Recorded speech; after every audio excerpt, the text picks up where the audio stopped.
Well, the one is actually related to some of the stuff that we were just talking about with the running game. You know who looked good? Talk about it. McFarland did. Mm-hmm. He looks like he adds an extra element there, dude. And looking at the second and short play, the third and short, the fourth and short, it was snowing.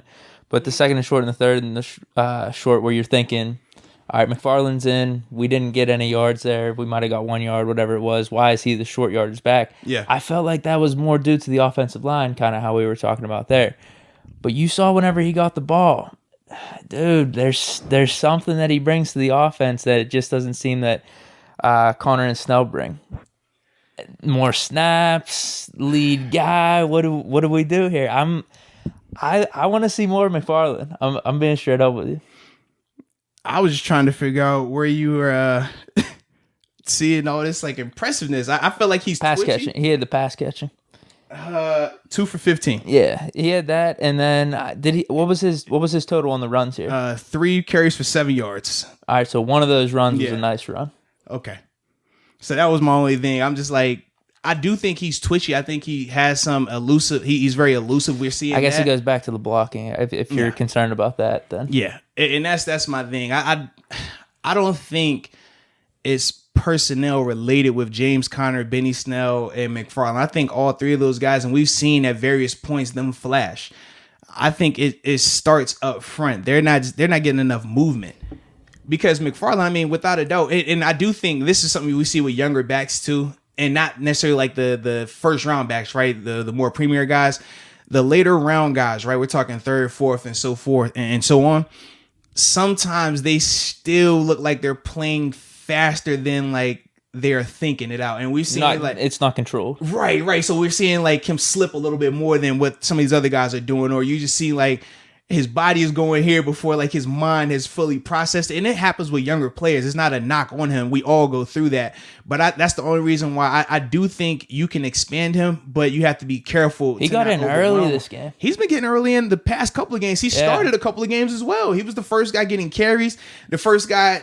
And that's more so because of what he can do from a passing standpoint. I think Ben likes that a lot, knowing that you have the luxury of a back you could potentially drop it off to. Now, granted, he hasn't featured him like he would Le'Veon Bell, but he hasn't earned that either. You know, if he can make something out of nothing 1 or 2 times, I think that'll get him more trust with Ben, and you'll see Ben using him more.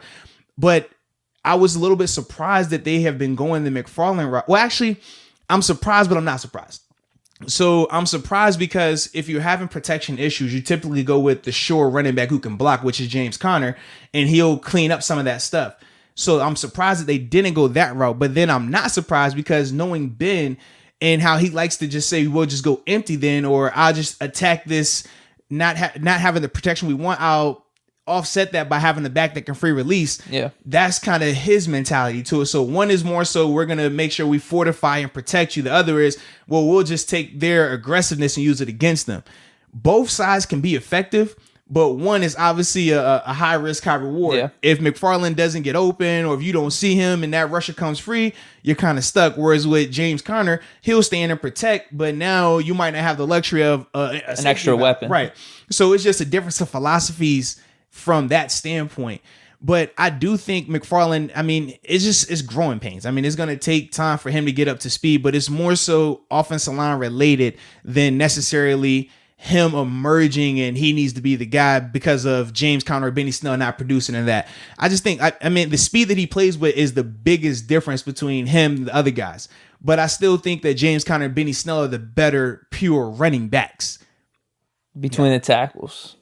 Yeah, that's what I'm talking about. If we're talking about a pass catcher, that's what I mean. I liked that element, but this is the thing. I look at McFarland as a glorified third down back. I mean, you're gonna have guys who are. You think about what was the little running back that was in New Orleans and in Philly. Oh my goodness, was playing with the Chargers as well. Yeah, think of Sproles, right? Was Sproles an every down running back? No, was he? He was a good third down back though, right? You know he was going to use special teams, but he could catch the ball at the backfield, screen passes, but he wasn't going to be he's getting 30 carries. He was more an accessory in the backfield. He wasn't your feature back. Right now, McFarland is a accessory. He's not a feature. So when I talk about Benny and James being the better running backs, they block better and they run better. And you have the trust. Yeah. Whereas McFarland Does he give you an added element in the receiving game? Sure. But has it been enough to really say that, oh yeah, that's a huge plus? We haven't really seen that element from him just yet. So it's more what we're projecting on him versus what we've actually seen from him. Whereas with James, we've seen James be productive in the passing game. We've seen that. We haven't seen Benny Snell do it to that level. We've seen James have some success catching the ball at the backfield. We just haven't seen McFarland do it on that level yet to really warrant him being used or featured a little bit more from a passing standpoint.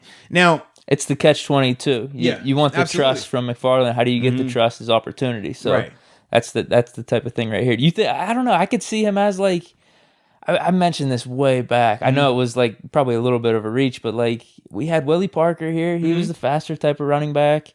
Kamara, kind of fits that role. I mean, do you think he could develop? Kamara runs between the tackles as well, though. You don't think he could do that though at some point? Dude, Kamara's an all-pro. I'm not about to say a middle round draft pick that we haven't really seen a lot of productivity from can be Kamara. That's bold. No, I'm talking about running between the tackles mainly. The comparison's there, but yeah, you don't have to use the comparison. No one thought Kamara could do it until we saw him do it. So for me, I look at McFarland the same way. Once I see McFarland do it, then I'll start to believe it. But it was a reason why no one thought that McCaffrey could do it. Until you see it happen, you don't really think that those guys can have success in between the tackles because with them being smaller guys, they typically get banged up in there. That's just the part of it. So Kamara was third round, no? I think he was, yes. McFarland was third round for us this year, fourth round? No, he was fourth because it was Claypool and Highsmith as third rounds. Okay. Or second and third rounds, excuse me. Yeah. So, I mean, is it there? Sure. I mean, he could, but we haven't seen anything to tell us that. That's purely just a hoping and a wishing right now because he did have that good game against, was it the Broncos? No, it was Texans. Texans, yeah. One of those two. He had, it was like 50 yards on like 7 or 8 carries. But still, when we're talking about Kamara, we haven't seen that from him. No, I know it's a stretch. I know it's a stretch, but what I'm saying is like, what could we see from him if he were to get maybe 10 touches a game or just get more and more opportunities? I'd be interested in that, man. Because right here he had this would have been what, 5 touches? Yeah, 5 touches right here. So you add another 5 to that. And like I said, I liked what I saw. 2 of those runs were the second and the third down where he just got stuffed at the line. And like I said, I thought that was more or less due to the offensive line and the defensive pressure they got on us. Yeah, because he said he had a long run of 6 yards. Yeah. So... Yeah. You can't completely go off that. That's the thing. I'm with you on that. I like what I've seen so far. Yeah. It's just, all right, if we give him 15, 20 touches, what does that look like in a game? Yeah. I guess my biggest concern... Does that cost us a game? Which is something we don't want to mess with. Because I would say that's my concern. Because right now, you got to think, they had 18 just overall running plays, right? 18. And we know one of those was a Ben run. Shout out to Big Ben too, man, getting that thing rolling. So we had one run from Big Ben. You had Chase Claypool run and a Deontay Johnson run, right? But other than that, 9 carries for James Conner, 3 carries for McFarland, and then 3 for Benny Snell. So when we're talking about just adding his touches, are they coming in the running game or are they coming in the passing game?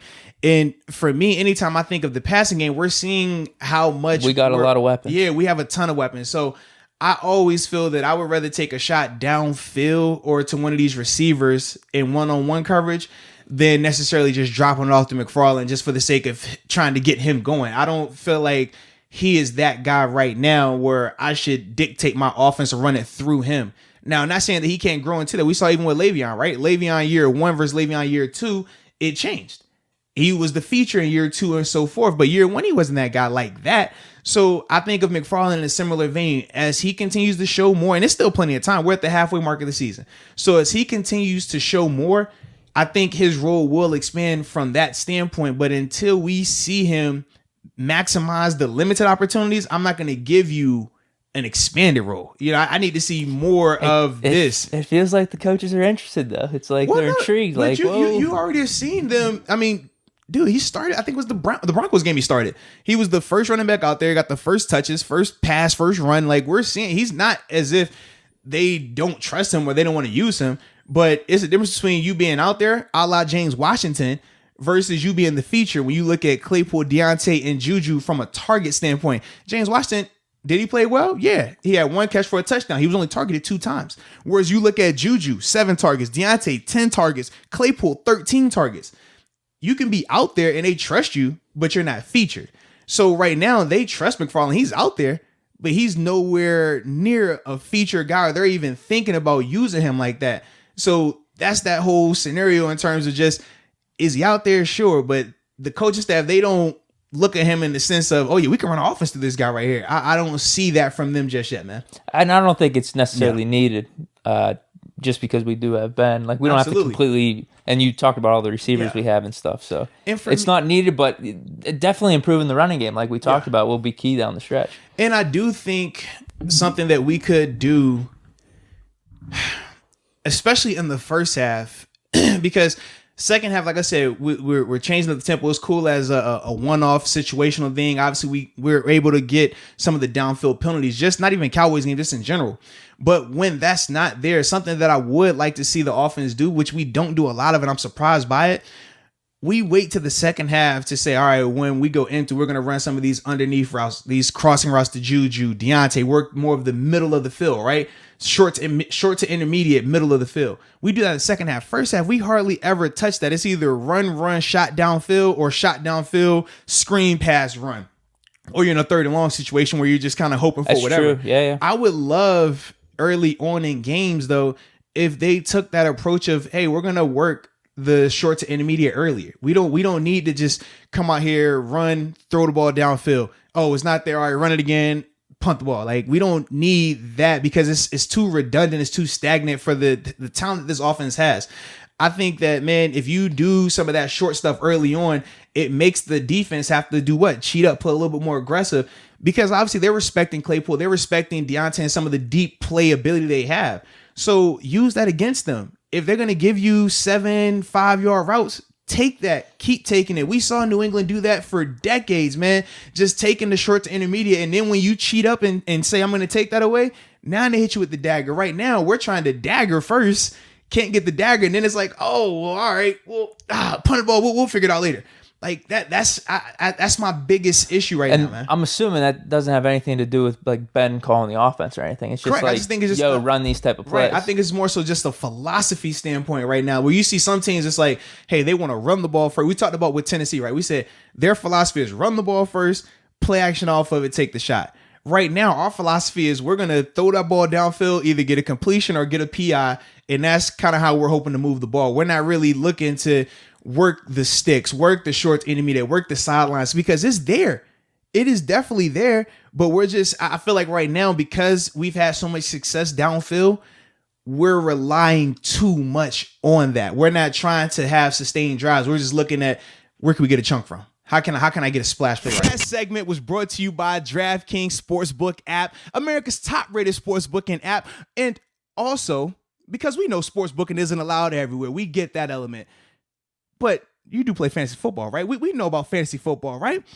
DraftKings has a fantasy football app where they're giving out $1 million worth of prizes every week. Let me say that again. $1 million worth of prizes every week.